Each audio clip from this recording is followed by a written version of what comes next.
everybody, it's Chris Eads, known online as Wootini, with another Gay Gamer video podcast for you. This week, I went to the movies and I saw Supergirl. It was fine. I know that it's technically based on the comic book series Supergirl, Woman of Tomorrow. However, and apparently it's pretty relatively faithful to the basic plot and, you know, all this stuff. But, like, her helping this girl and traveling through all these intergalactic places and whatever, it just makes it feel like another Guardians of the Galaxy movie that just happens to star Supergirl. So it feels very James Gunn Guardians of the Galaxy, but with Supergirl. And that's not really what I kind of want from a Supergirl movie. I would have preferred something on Earth or whatever. But this is based on the comic book, and this is what the comic book was, so this is what you get. It's fine. Like, she ends up helping this girl to find this bad guy, because the bad guy also shot Crypto with poison, and she needs to save Crypto. Obviously, nothing bad's going to happen to Crypto. But apparently in the comic, Crypto comes on the adventure with them, but I guess they needed more motivation and stuff, because they had to kind of tweak motivations and plotline things to make it make sense in the movie. I will say that Millie Alcock is actually a good Supergirl.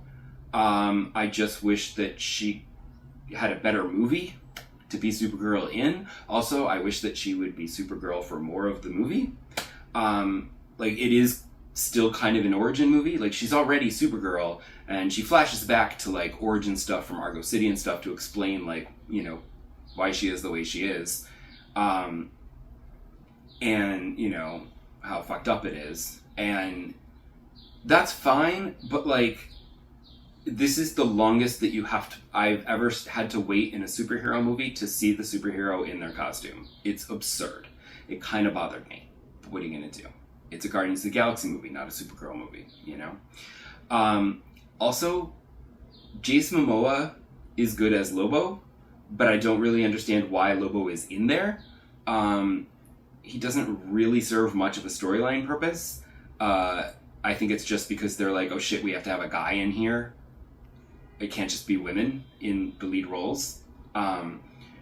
Also, he looks fine. He's good as Lobo, but once again, this goes to show that there are certain words that work in print and they don't work when you say them out loud. For instance, Bastich does not sound right. He tries, it just sounds stupid when he says it out loud.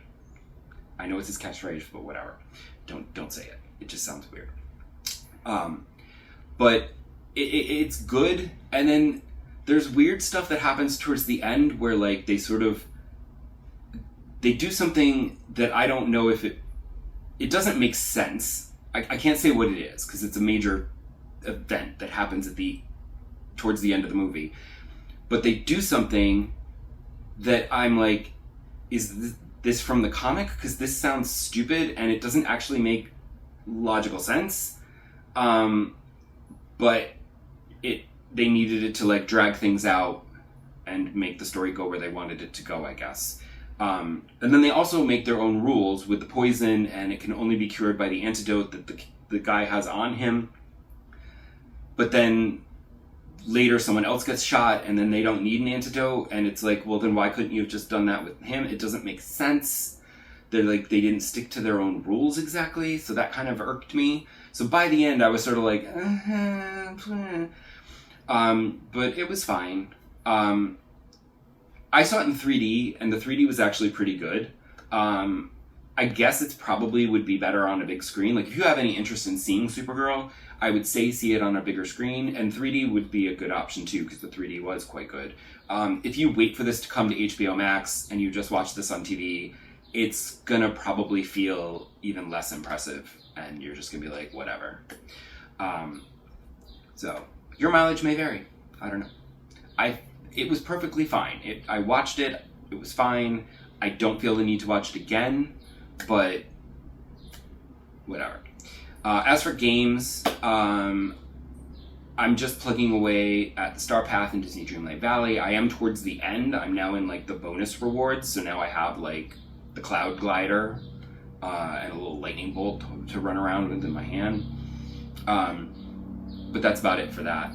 With Infinity Nikki, there was the new update that this one's a little different. This one is just taking place in the Sea of Stars. There's no like story quest with multiple story side quests. You're just in the Sea of Stars, and there's this big stage with these two separate little areas, and you basically go into Bubbles area or Fireworks area, and you do little mini games, and you earn heartstrings, and then you use those heartstrings to vote in a big community event, which I don't care about because I don't play multiplayer, Nikki. I play this as a single player game. I don't want to do anything with these other people. But everyone is voting on the main stage, and every day is a new cycle, and everyone can vote all day long, and then whichever Bubbles or Fireworks gets the most votes, that's what the stage will be. And so far, every day has been Fireworks, because everybody wants Fireworks. It's like twice as many votes for Fireworks for Bubbles. I'm throwing my votes at Bubbles, but it's not helping, because it's not enough votes to make a difference. So when this is all over, it's going to be a Fireworks stage. And I guess there's going to be like a big show or something. I don't know. We'll see. But there is not a lot to do. You're just doing these little mini games, and there's no like side quests or story or anything. So like there's a free outfit, and you do the little activities and things, and like within 3 days, I had already done everything I needed to do, and I now have the entire outfit. It's not a great outfit. It's just a bathing suit. So I'm like, I'm not going to run around in a bathing suit. That's weird. But that was super easy to get, which is nice because, like, if you might recall, the last one was a rough go with the puzzles and everything, the platforming, and it didn't work, and it was all bugged and stupid and annoying. So this was nice to have a quick and easy done. I feel like this isn't a proper update. Like, there can't be a second part to this update. So this just feels sort of like a filler update while we wait for like another big update. In the future. I don't know if that's going to be like the big one that continues the main story, or if it's going to be another side thing in the area in the Eats of Land where we've been, but we'll see. But it's fine because it allowed me to play more of my new game, which is The Sinking City. You might recall months ago I bought it for the Switch for $5 because I saw an article somewhere that was like, oh, this game is on sale for $5. It's not a bad game. You should give it a shot if you like this sort of game. And I'm like, a mystery game sounds cool. And, you know, for $5, it should be all right. I should get $5 of enjoyment out of it, I'm assuming. And the reviews were decent. They were like, the mystery parts are good. The combat is a little janky, but overall, it's a fine game. It's not too bad. So I thought, for $5, sure. And I will say that the story is actually very intriguing. It's based on H.P. Lovecraft mythos. And basically you're this like detective who is having these visions of like, you know, big Lovecraftian beasties with tentacles and shit. And he wants to figure out what's causing these visions and can they be stopped, and, you know, whatever. So he travels to this isolated island community, this city called Oakmont, which has been struck by a great flood. It's the 20s, it's a period piece. It's been struck by a flood, so everything is gross and disgusting and ugly, including the people.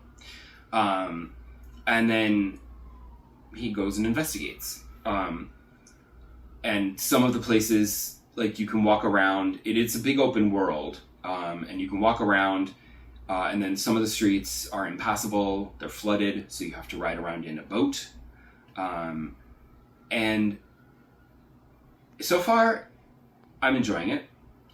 I will say that the mystery aspect, I was a little concerned in the beginning, because when you land, there's a whole, like, you land on the docks, and, like, the docks are contained. You can't get into the city yet. You have to do this little, like, tutorial mission before you can continue on and go into the open world city.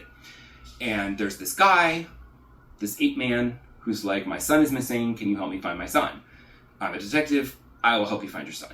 You go around, you look for clues and whatever, and it's all very like straightforward, like mystery video game gameplay, you know, like you analyze the clues, you find them, you analyze them, and then you question people and they say things and you get evidence, and then you go into like your mind bank or whatever the heck it's called, and you like connect the evidence together in order to create deductions so you can figure out what happened. And that's all fine and well and good.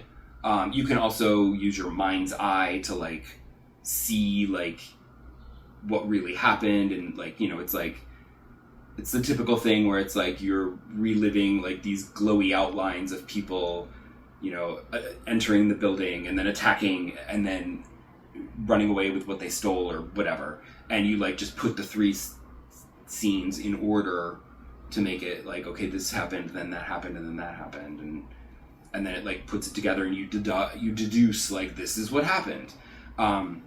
My concern came with the fact that after I questioned the guy, the fish guy, who's like, I was like, you killed this ape kid, and he's like, yes, but I was possessed by this evil force, I had no idea what I was doing. And I'm like, well, things are fucked up here, so that sounds likely. But in your deduction tree, it's like, you could choose. He knew exactly what he was doing and murdered him in cold blood, or he was possessed by an evil. And I'm like, well, which is it? It can't be both. And I looked online, and I mean, it's not a AAA game, so there's only a few walkthroughs out there. It's not like there's tons to go by. And not a lot of people played this, so it's also 7 years old, so they're like, it doesn't matter, like, choose whatever you want. And I'm like, well, that shouldn't be. It's a mystery game, and you're collecting clues and evidence and questioning people, and then there should be a solution. There shouldn't be two possible solutions. And then, so you pick whatever you want. Do you believe him, or do you say, no, he's lying, and he knew exactly what he was doing? And then, that doesn't even really matter, because then you go back to the ape guy and say, yeah, your son's dead. And then you can either say, you can either lie and say the killer is also dead, or you can say, there's the killer over there, you can find him at that bar. And I was like, what? But it doesn't, like, there were too many choices going on. I'm like, was he responsible, or was he not? Do you let him get away with it? Do you think that he was possessed? It was too weird. And I'm like, don't give me these weird choices, because I don't know who anyone is or what's going on.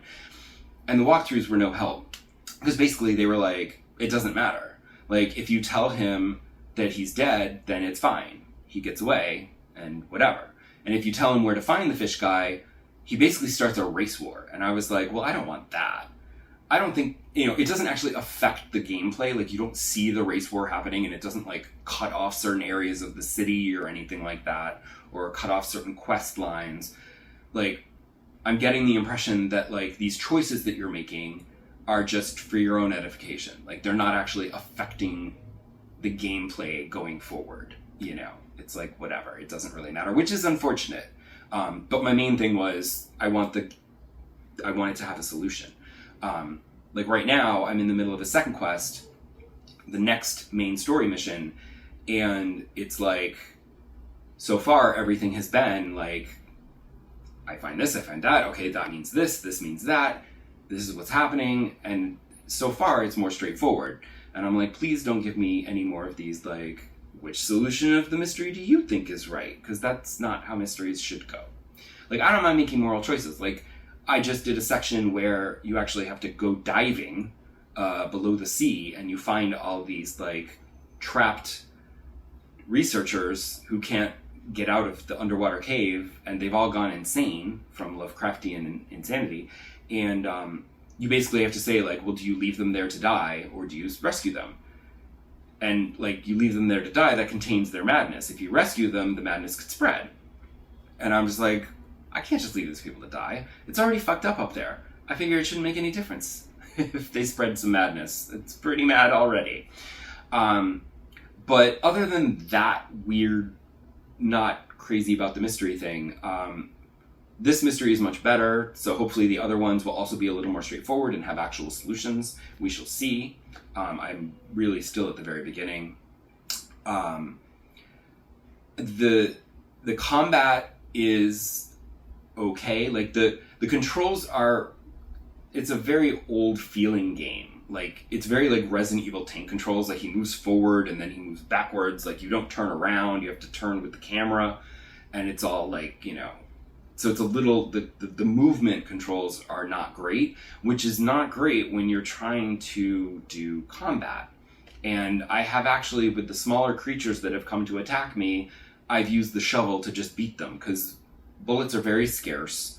Bullets are actually used as money in this community, but they're very scarce. So when a creature comes at me, I just whack it with the shovel rather than waste bullets, because they jump around and then you waste bullets because you're missing them.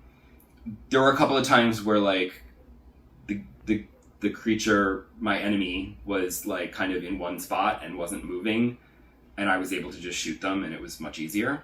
But if they're free and clear, they'll just, I like them to get stuck on the background, you know, stuck on the environment somewhere.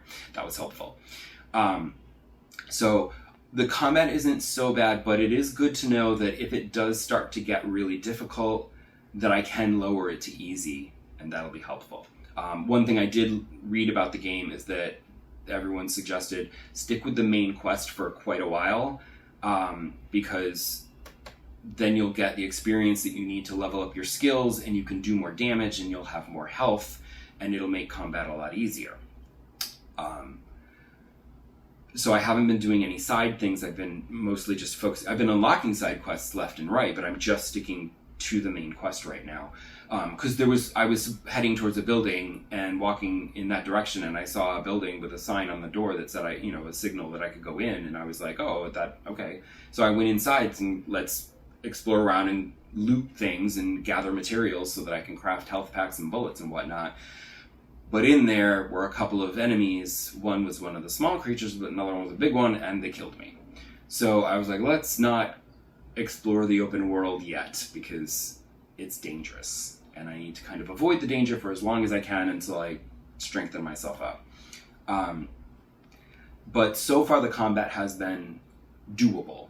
The main thing is really just the graphics. It looks like a PS3 game. And it's just a little, I think it's just a little, I don't mind. It's just a little jarring having come off of Ghost of Yotei, which is like one of the most beautiful video games ever made visually. So to come to this, where it's like an ugly world, but then also ugly rendered world as well, like they did the best they could. They tried to. It does run smoothly on the Switch, so you have to accept the graphical, decline. They need some shortcuts to make it play smoothly. So fine. They try to keep as much detail as they could in the faces when you're talking to somebody.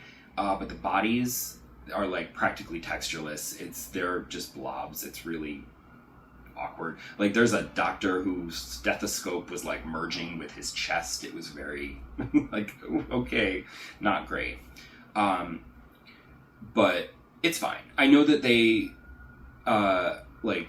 there is a remastered version that you can play on the PS5 that I suppose will look just lovely and more modern gen, but I don't want to play it on my PS5. It probably costs like $20, $25.